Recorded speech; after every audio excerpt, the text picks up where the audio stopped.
ನಮ್ಮ ಸರ್ಕಾರದ ತೀವ್ರ ವಿರೋಧ ಇದೆ. ಒಂದು, ಮಹಾತ್ಮ ಗಾಂಧೀಜಿಯವರ ಹೆಸರನ್ನು ತೆಗೆದುಹಾಕಿರ್ತಕ್ಕಂಥದ್ದು. ಎರಡನೇದು, 20 ವರ್ಷಗಳ ಹಿಂದೆ 2005 ಮನಮೋಹನ್ ಸಿಂಗ್ ಅವರು ಪ್ರಧಾನಮಂತ್ರಿಯಾಗಿದ್ದಾಗ ಅವರು ಡೈರೆಕ್ಟಿವ್ ಪ್ರಿನ್ಸಿಪಲ್ಸ್ನಲ್ಲಿರ್ತಕ್ಕಂಥ ಸಂವಿಧಾನದ ನಿರ್ದೇಶನಗಳಲ್ಲಿರ್ತಕ್ಕಂಥ right to work, right to food, right to education, right to information, ಈ ಕಾಯ್ದೆಗಳನ್ನು ತಂದಿದ್ದರು.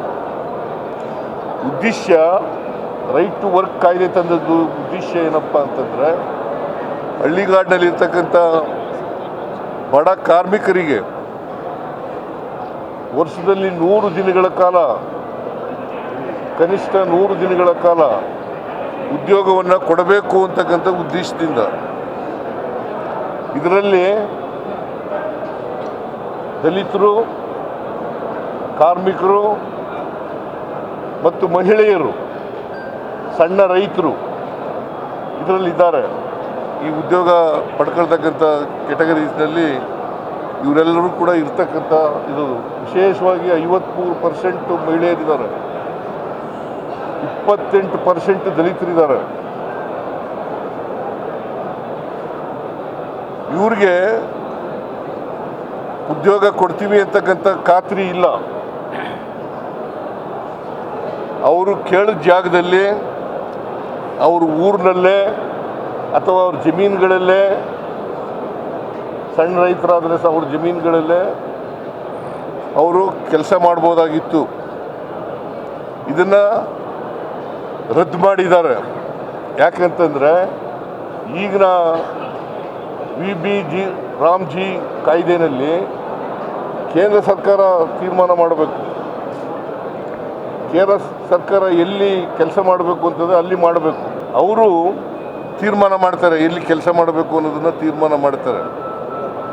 ಆಮೇಲೆ 365 ದಿನಗಳು ಯಾವಾಗ ಕೆಲಸ ಕೇಳಿದ್ರು ಕೊಡಬಹುದಾಗಿತ್ತು,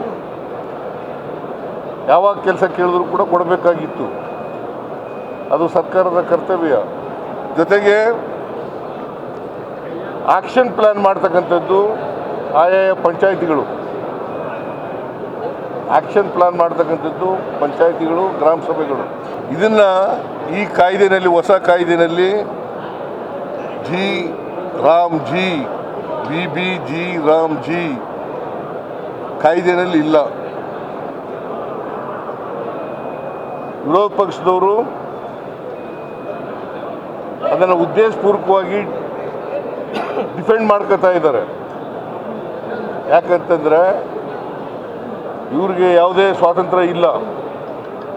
ವಿರೋಧ ಪಕ್ಷದವ್ರಿಗೆ ಕೇಂದ್ರ ಏನು ಮಾಡಿದ್ರು ಕೂಡ ಅದನ್ನು ಮಾಡಬೇಕು ಅಂತಕ್ಕಂಥದ್ದು, ಅದನ್ನು ಒಪ್ಕೋಬೇಕು ಅಂತಕ್ಕಂಥದ್ದು, ಅದನ್ನು ಸಮರ್ಥನೆ ಮಾಡ್ಕೋಬೇಕು ಅಂತಕ್ಕಂಥದ್ದು ಇವರಲ್ಲಿ ಇರ್ತಕ್ಕಂಥ. ಅದರಿಂದ ನಾವು ಅದನ್ನು ವಿರೋಧ ಮಾಡಿದ್ದೀವಿ. ಅದನ್ನು